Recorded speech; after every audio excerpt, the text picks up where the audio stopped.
इसके बाद हम लोग प्रश्नावली 5.3 में ही प्रश्न क्रमांक 3 का 5वां प्रश्न करेंगे, जिसमें d बराबर 5 और S9 बराबर 75 दिया गया है। साथ ही हमें a और A9 ज्ञात करना है। तो आइए सबसे पहले जो दिया गया है उसी को लिख लेते हैं। तो हमने दोनों चीज़ें लिख ली हैं। अब S9 बराबर 75 दिया गया है, इसका मतलब हमें n का मान भी पता है कि 9 है। तो n का मान 9 है और साथ में Sn, मतलब हम इसका फॉर्मूला लगा देंगे। तो S9 बराबर होगा, चूँकि फॉर्मूला होता है Sn बराबर n/2 2a plus n-1 into D, लेकिन यहाँ पर n का मान 9 है। तो चलिए वैसा ही लिख लेते हैं, 9/2 ब्रैकेट 2a प्लस, फिर लिखा है n-1, तो इसका मतलब ये हो जाएगा n-1 का कि 9-1 लिखिए, और d लिखा है इसके बाद, तो d की वैल्यू रख देंगे 5। तो यहाँ पर हम d का मान रख देते हैं 5, जो कि हमें दिया गया है।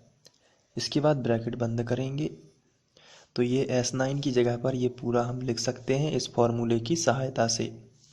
बराबर 75 लिखा है, तो आप यहाँ पर बराबर 75 लिख दीजिए। ठीक है, अब इसके बाद हम लोग यहाँ 9/2 लिखा है, तो गुणा कर सकते हैं, या फिर हम अभी इसको थोड़ा यहीं पर लिखते हैं, 9/2 2a ज्यों का त्यों। 9 में से 1 चला जाएगा तो बचेगा 8, और 8 पंचे 40 हो जाएगा यहाँ पर, बराबर 75। इसके बाद हम यहाँ पर 2 जो है उसको वाइनिस्ट भी निकाल सकते हैं, ताकि ये 2 कैंसिल हो जाए। तो 9/2, यहाँ पर हमने 2 कॉमन निकाला दोनों जगह से, तो ये 2 कॉमन निकाला। तो ब्रैकेट में देखते हैं क्या बचता है। इन दोनों से हमने 2 बाहर निकाला है, तो देखते हैं यहाँ पर क्या बचता है।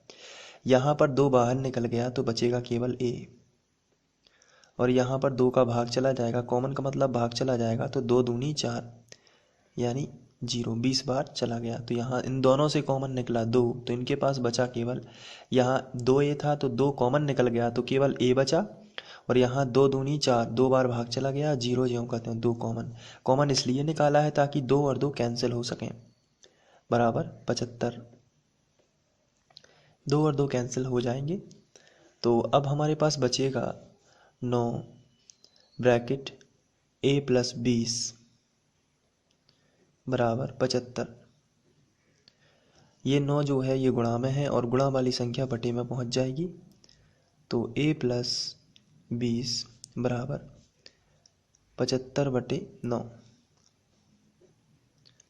अब ये कैंसिल करना है, तो 3 से कैंसिल हो जाएगा, तो a प्लस 20 ज्यों का त्यों बराबर, यहाँ पर आएगा 3 त्रिका 9, और 3 दूनी 6, और 3 पाँचे 15, तो आपको मिलेगा 25/3। ये इस तरीके से।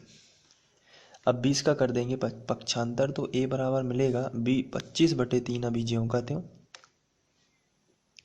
प्लस का 20 इस तरफ आ जाएगा तो -20।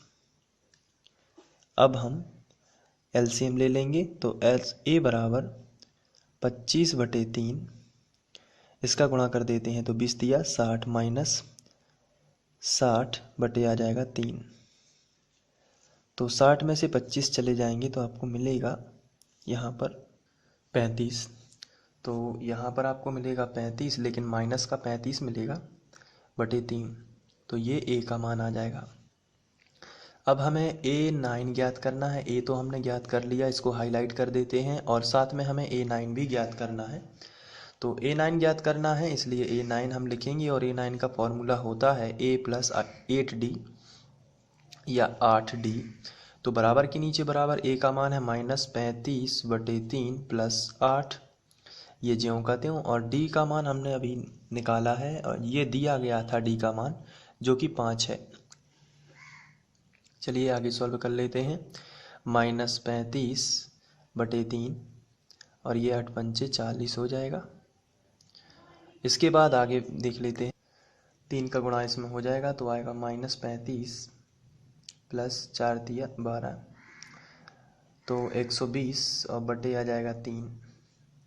तो 120 में से 35 चले जाएंगे तो मिलेगा 85, वो भी प्लस का और बटे 3। तो ये हो जाएगा A9। तो दोनों के मान मिल चुके हैं। इस तरीके से हम इसे सॉल्व कर सकते हैं। Thank you.